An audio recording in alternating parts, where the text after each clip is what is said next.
Assalamualaikum. Seumur hidup tak pernah mimpi jarum banyak dalam mulut. Semalam mimpi jarum saya cabut keluarkan dari mulut. Makin lama semakin banyak jarum.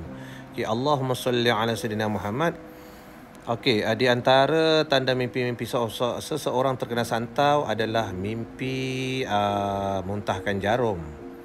Okay, muntahkan paku, mimpi muntahkan rambut, mimpi muntahkan kaca.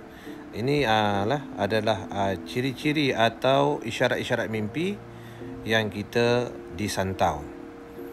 Okey, biasanya orang ini yang dipanggil santau angin. Santau angin ni biasanya kalau yang terkena santau angin ni dia tak terus serta-merta merasa yang dia disantau.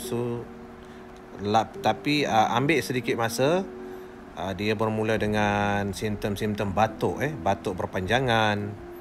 Ada yang tiba-tiba kulit jadi menggerutu, sakit-sakit mistik, akhirnya muntah darah. Okay, Allahumma salli ala Sayyidina Muhammad.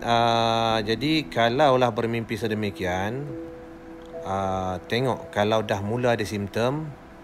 Kalau dah ada simptom, maka segeralah cari perawat berdekatan. Janganlah bertangguh-tangguh, sebab santau itu adalah benar. Okey, di antara amalan-amalan yang kita boleh amalkan ataupun bacaan ayat yang kita boleh bacakan, a'udzubillahi minasyaitonirrajim. Bismillahirrahmanirrahim. A'udzubikalimatillahit tammati min syarri ma khalaq. Okey, amalkan ayat ni, insya-Allah. Tapi kalau kalau untuk mengelakkan santau makan atau santau minuman, kita boleh baca bismillahillazi la yadurru ma'asmi syai'un fil ardi wala fis sama'i wa huwas samiul alim. Bismillahillazi la yadurru ma'asmi syai'un fil ardi wala fis sama'i wa huwas samiul alim. Bacalah 3 kali, 5 kali ataupun 7 kali. Kemudian kita niat, kita hembus dekat makanan, moga-moga dihapuskan, dimusnahkan seandainya ada racun ataupun santau di dalamnya.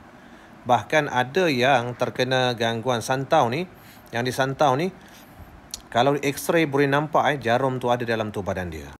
Okey, di antara bahan-bahan yang digunakan buat membuat santau tu, biasanya dia akan gunakan jarum, paku, kaca, miang buluh. Ada juga yang menggunakan berus dawai dan macam-macam lagi digunakan dan dicampurkan dengan getah ipuh yang dicampur di hujung sumpit. Dan tujuan untuk membunuh kan. So jadi benda ni semuanya akan diadun, digabungkan, kemudian dimenterakan. Dibacakan ayat-ayat mentera di mana jin turut dipuja untuk dijadikan ibu santau. InsyaAllah semoga bermanfaat.